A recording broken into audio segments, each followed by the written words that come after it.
Bonjour à tous, bonjour Alexis Corbière. Bonjour, j'invite un peu. Merci d'être avec nous ce matin. Merci. On va en effet parler de l'actualité de votre parti, la France Insoumise. Mais d'abord, je voudrais avoir votre regard sur la situation en Ukraine avec le nouveau cran franchi par Vladimir Poutine. Alors ce matin, on l'a dit dans les journaux, il y a le début des référendums controversés dans les républiques que Moscou veut annexer.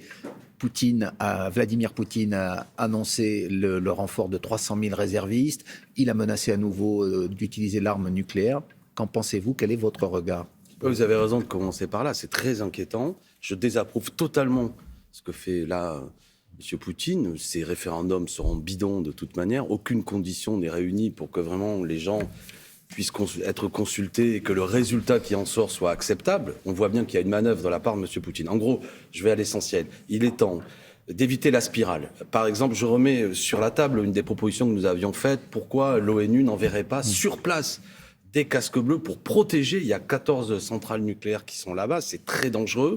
Il est hors de question qu'il y ait une spirale aussi guerrière qui enchaîne derrière. C'est-à-dire les sanctions, par exemple, est-ce qu'il faut les renforcer? Est-ce qu'il faut les maintenir? Je ne suis pas contre, mais je pense aussi, on peut avoir des sanctions qui sont efficaces. Moi, j'applaudis le peuple russe, ou du moins tous ces Russes qui aujourd'hui manifestent. L'opinion publique aussi russe peut peser sur M. Poutine, et c'est heureux. On avait dit dans un premier temps que la propagande poutinienne avait éteint en quelque sorte la conscience du peuple russe. Bravo à ceux qui manifestent, ça peut être un élément de pression, tout ce qui aide à cela. Mais aussi, on peut prendre des initiatives de paix, c'est-à-dire contraindre, interpeller, dire à M. Poutine, remettons-nous autour d'une table, quelles conditions pour retirer vos troupes? Il faut faire attention, le risque d'un danger nucléaire est quelque chose qui est sur la table, ça peut sembler fou, c'est une réalité, il est temps qu'il y ait du sang-froid, de la fermeté, mais aussi des initiatives diplomatiques pour que nous puissions ne pas aller vers une spirale dangereuse. On en vient donc à la France Insoumise, qui a connu une rude semaine depuis quelques jours après les révélations des violences conjugales commises par Adrien Quatennens. C'est autour de la réaction de Jean-Luc Mélenchon que se cristallise désormais le débat. Est-ce qu'il a eu tort d'apporter, dans un premier temps, vous le savez, son soutien à Adrien Quatennens dans un premier tweet très controversé, y compris dans votre propre camp? Pardon, je ne veux pas faire de langue de bois, mais on ne va pas passer 280 heures à discuter de 280 signes. Il y a eu 2 tweets de la part de Jean-Luc Mélenchon. Jean-Luc Mélenchon, c'est pas 280 signes qu'on doit juger sur son combat contre les violences faites aux femmes, c'est les 280 pages de notre programme. Non mais je veux dire, revenons à l'essentiel. Est-ce qu'il a raison ou tort? C'est quand même une question. Jean-Luc Mélenchon n'est pas soupçonnable de ne pas avoir sur le combat des violences faites aux femmes une position claire. Il soutenait les associations féministes qui réclament un milliard. Non mais c'est pas pour aller à côté. Alors qu'il ait fait 2 tweets, que le premier tweet qu'il avait fait ait besoin d'être complété dans le second parce qu'il parlait en plus de quelqu'un. Mais comme moi, Adrien Quatennens, c'est notre ami, notre camarade de lutte, et on s'aperçoit... Vous lui avez pas apporté votre soutien publiquement? Non, mais Jean-Luc Mélenchon, lui, il est en quelque sorte contraint, et il le fait volontiers, dans ces cas-là, de s'exprimer. Donc, on peut passer... Comment dirais-je? Moi, je vois... Écoutez, le fait qu'il y ait 2 tweets montre que sans doute que Jean-Luc, enfin, je dis sans doute, Jean-Luc a considéré qu'il fallait compléter, qu'il y ait 2 tweets pour que les choses soient claires, donc, et qu'une polémique politicienne s'engage.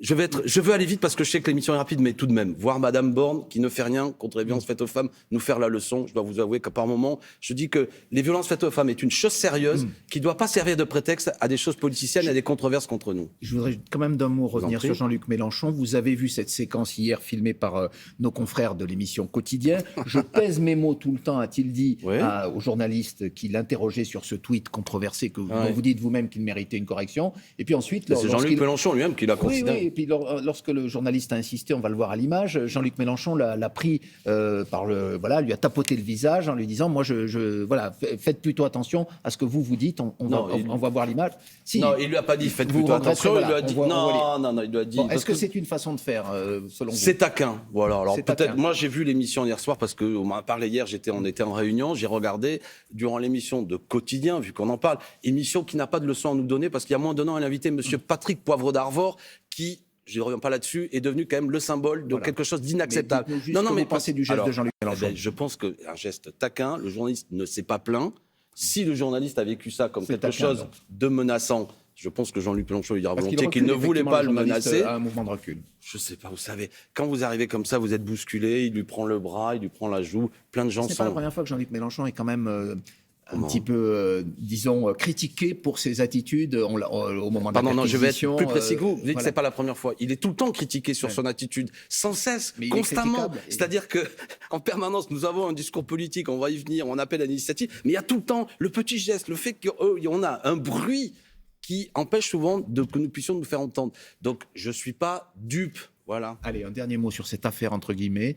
Adrien Quatennens, qui est un de vos amis, est-ce qu'il doit continuer à siéger à l'Assemblée nationale? Il s'est retiré de ses fonctions. Je vais être très clair, je suis vice-président du groupe Insoumis parlementaire. Nous avons réuni notre bureau, l'ensemble des députés, nous avons discuté longuement. Personne ne demande à ce que Adrien Quatennens démissionne de son mandat de député. Voilà. C'est clair. On va parler de l'actualité économique et sociale, la réforme des retraites. Emmanuel Macron y a redit son attachement hier. Il a dit que le Parlement devra trouver la bonne manœuvre avec le gouvernement. C'est une façon de faire les choses pour que cette réforme se fasse selon lui. Vous avez entendu la présidente de l'Assemblée nationale, Yaël Braun-Pivet, elle dit « ça ne doit pas passer dans un amendement du projet de loi de financement de la sécurité sociale ». Est-ce que ça vous rassure au moins sur la procédure? Ça montre surtout la crise qui traverse la Macronie. Ils savent pas comment faire. Et fort heureusement, Madame la présidente de l'Assemblée nationale dit « il est hors de question que ce qui concerne des millions de salariés qui seraient amenés à travailler plus longtemps soit réglé comme ça en catimini ».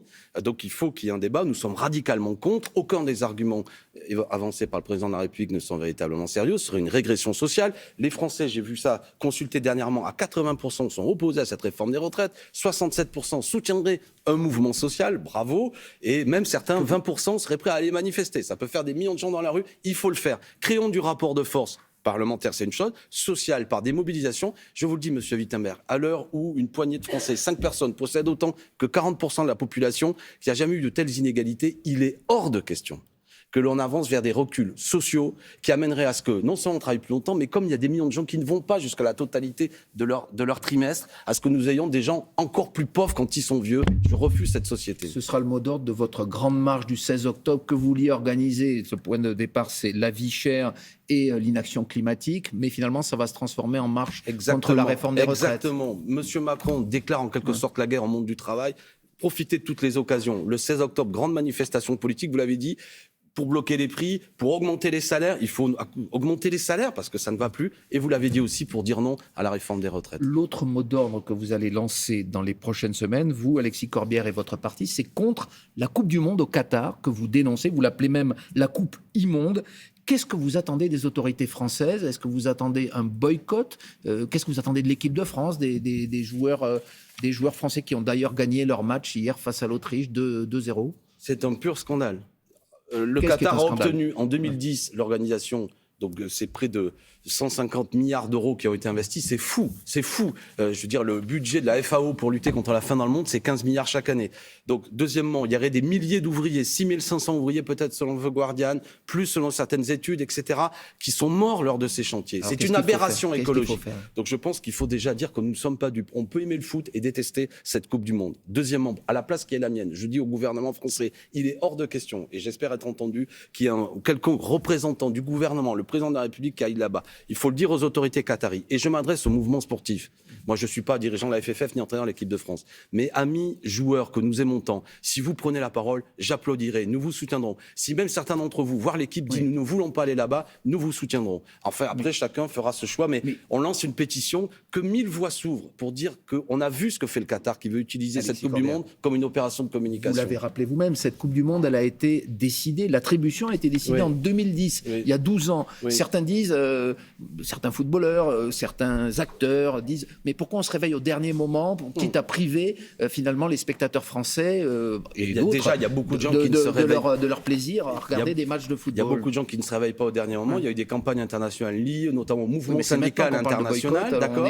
Jusqu'à présent, avec Jean-Luc Mélenchon, nous ne dirigeons pas le pays, nous ne dirigeons pas non plus la Fédération française de football ni la FIFA. Maintenant qu'on y arrive, que tout est là, que les éléments sont là, on est aussi en capacité. Je vais vous dire clairement, et on termine notre interview, mais c'est une opération de communication des Qataris pour faire croire aujourd'hui qu'ils sont un lieu attractif, etc. Je dis, il faut casser leur opération de communication et dire, nous avons vu, nous aimons peut-être le foot, mais nous ne sommes pas des gogos. Vous regarderez les matchs? Et nous voyons, moi, à titre personnel, je ne le regarderai pas, je boycotterai, mais je ne veux pas culpabiliser les gens qui le regarderont. On peut, par moment, se dire qu'on va regarder le football, mais les yeux ouverts, la conscience ouverte, éveillés sur ce scandale écologique, social et démocratique. Vous l'avez dit ce matin. Merci beaucoup Alexis Corbière, député de la France Insoumise de la Seine-Saint-Denis. Et c'est la suite de Télématin. Merci beaucoup. On a entendu donc ce lancement d'une pétition de la France Insoumise contre la Coupe du Monde au Qatar et cet appel à Emmanuel Macron pour qu'aucun représentant français ne se rende sur place. Voilà pour la politique.